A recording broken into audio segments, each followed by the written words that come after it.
Hi everyone, welcome back to the Pikmin 2 playthrough. The votes are in. You guys voted that I stay in the Valley of Repose. And so I shall do. Yeah. Incidentally, I may or may not finish this area in this day. It's gonna be an extremely long video, or that will be split into 3 perhaps, because the fact I have to do 2 caves to completely finish the area. But I think the issue is that if I pay off the debt, the day ends automatically. That's what I was concerned about, and what I'm still kind of concerned about. But before I go into the caves, I first have to make passage for them, as well as get the rest of the treasures in this area. 40 blues should be good enough. Or 36, however many I got to myself. I might need some reds, I guess. Yeah, I'll get some 20 reds. I don't need yellows at all, so I'm gonna ignore them, because why not? And I'm gonna need a hefty amount of purples and whites. 25 whites and 10 purples should be enough, actually. And I think that's it. Yeah, that's it for all the Pikmin I'm gonna have with me. Actually, I'm gonna leave Louis behind, just in case he needs to do something back at the base. I still don't know how I lost that blue Pikmin, by the way. I actually searched in post-editing to see if it was on the map when I checked it, but I really didn't find it. Maybe it was just barely outside the range of where the Pikmin can go back into the ship and at sunset automatically. Like, just barely. Anyway, there's a pretty dangerous creature at the end of this swamp, as I suggested before. This area is specifically made for blue Pikmin. You can try to use other Pikmin because there's like small islands, quote unquote, in the middle. But it's mostly made for blue Pikmin, as some of you will see here. Not to mention these water dumples. However, it's quite clear that they really meant you to defeat this creature right here with blue Pikmin, because you're supposed to carry the treasure back, and obviously you're gonna need blue Pikmin to do that. Now, to beat this fiery bullbox using only blue Pikmin, well, just gonna leave my Pikmin here. Wake it up. It follows you, and you have to lead it into the water, because when it goes into the water, well, it stops being fired up, but unfortunately it went out of the water just as soon as I petrified it. Come on, come on. Come back here. Go into the water. Petrify. Okay, and that's kind of a waste of my ultra bitter sprays, but it's what I had to do. And it's completely destroyed, which means I get the treasure inside of it. And it dropped some yellow nectars too. Not a bad thing. Now that that is dealt with, and all 37 blue Pikmin are carrying this thing back, I can take care of the other treasure that I still need to get. At least I think it's one more treasure. Not to mention a few enemies here and there. I guess I'll start with this because I need that gate down. Although I won't be doing that cave before the other one for sure. One of the purple Pikmin actually ended up getting poisoned, but that's alright. Just gonna leave most of my white Pikmin taking care of that gate. Making sure I don't throw any non-whites. And now I have just barely enough to take care of these 2 enemies. There's one right here. I'm going to take care of that one first, because in a sense it's more dangerous.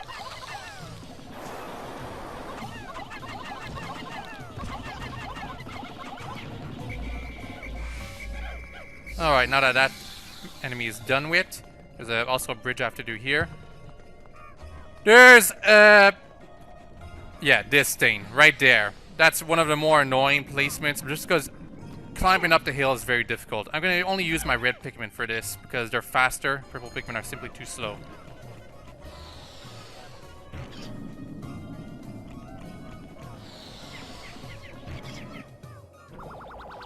Oh, treasure back. It's a watch clock, or clock of sorts, with Nintendo's copyrighted insignia on it.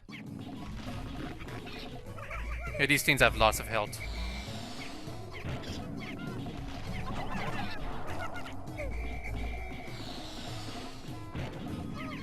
But they don't last forever.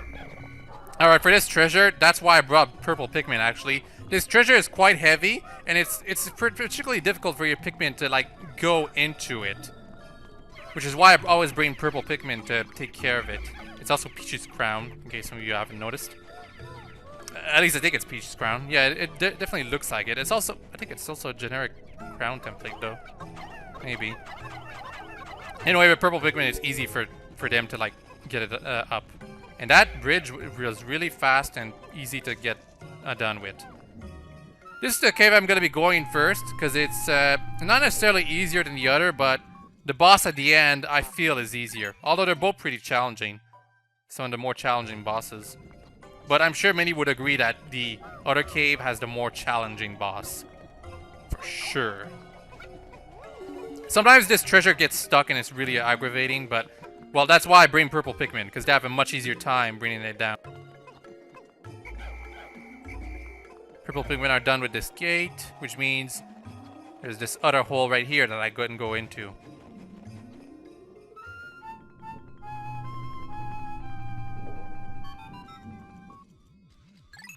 Metal detectors are reacting violently. Oh, also, between these two caves, although I would say this one is more challenging, it has definitely less better rewards. Yeah, less better. That's the turn of phrase I'm going to be using. Less better.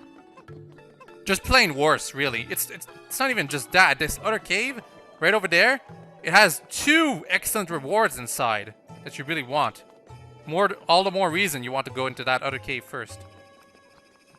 Anyway, I'm just going to go ahead and get those treasures back inside the ship pod and then bring all the Pikmin back in order to take on the cave that is to the west first. This is actually a pretty... I guess I won't be splitting off the video this quickly because I've done so little.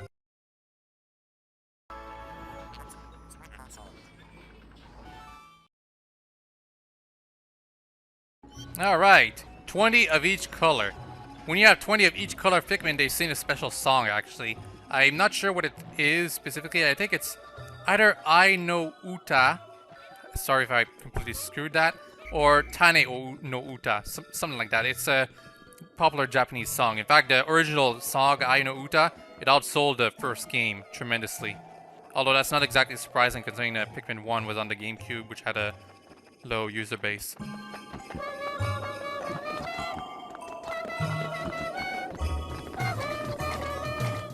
Yeah, that was it. That was it there. If you guys perhaps heard it. Anyway, I got all the treasures. How much did I get the debt paid off?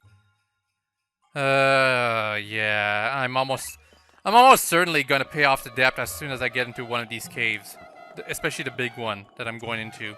Which means I've got to dedicate an entire day just to gain that other treasure in the other cave.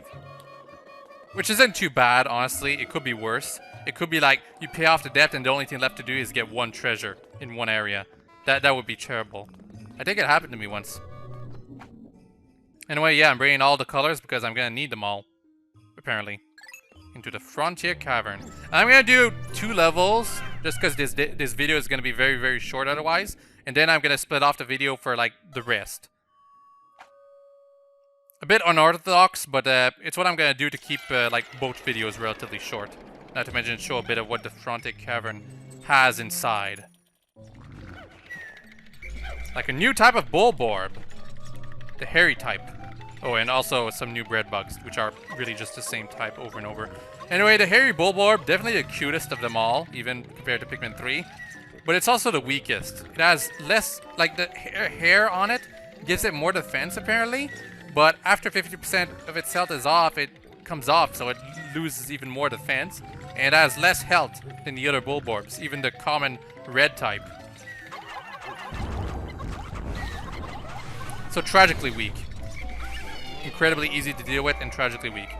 Definitely the cutest though. I always feel ashamed when I get rid of its hair.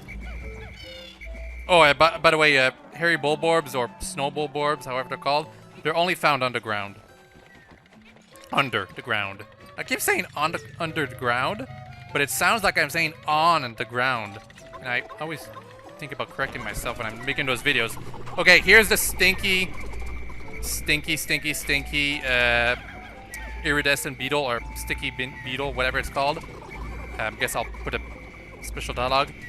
It causes its flatulence is so poisonous that it can poison your Pikmin. However, flip it 3 times and you get 2 drops of ultra bitter spray.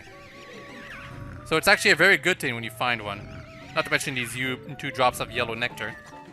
So it's always kind of a good thing when you find one of those beetles. Man, having 20 purples really is going to help me destroy pretty much every enemy I find here. Well, there's a treasure around here. It's probably underground.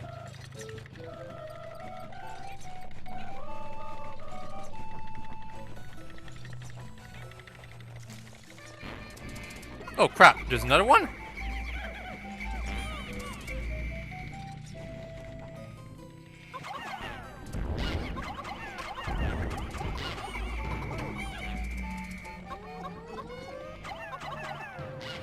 Well, there was another beetle. That means 2 more ultra bitter sprays.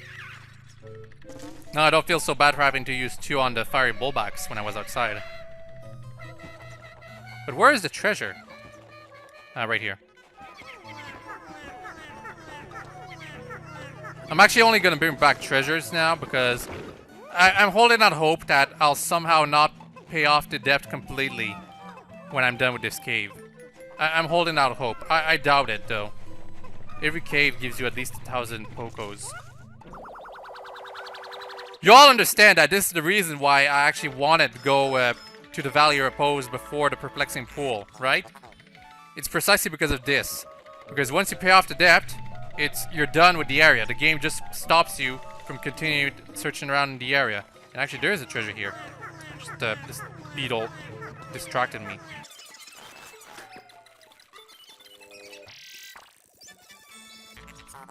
The Essence of Rage. And that's it for all the treasures here. 1 more level and I'll cut off the video and keep the rest of the cave for the next one.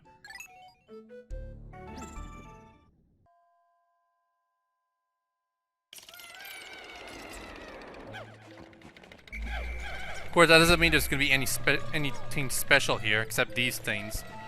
And they're both near each other. That's risky.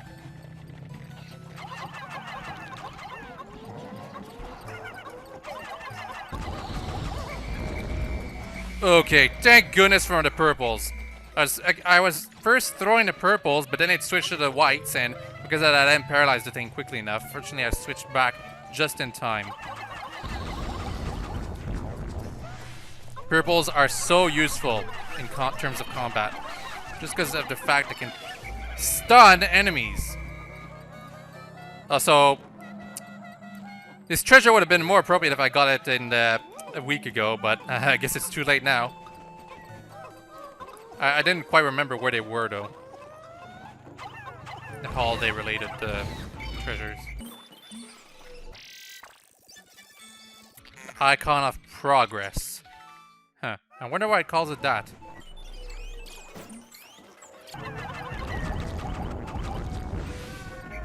Man, none of these hairy Bulborbs have even gotten a chance against my Pikmin.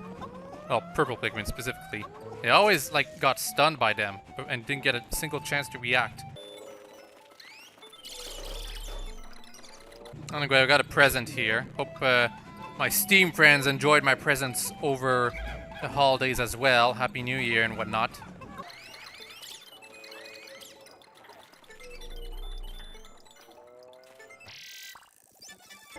Yay! Joy receptacle. I wish I could wrap my gifts as nicely as this thing could. This thing is. But when you have really unorthodox gifts to wrap, well, it's pretty much impossible to wrap it that nicely. Anyway, that's it for this video. Next time, we're going to be continuing the Frontier Cavern. Hope you all see you then. Hope you all enjoyed this video and hope you all have a nice day. Bye-bye.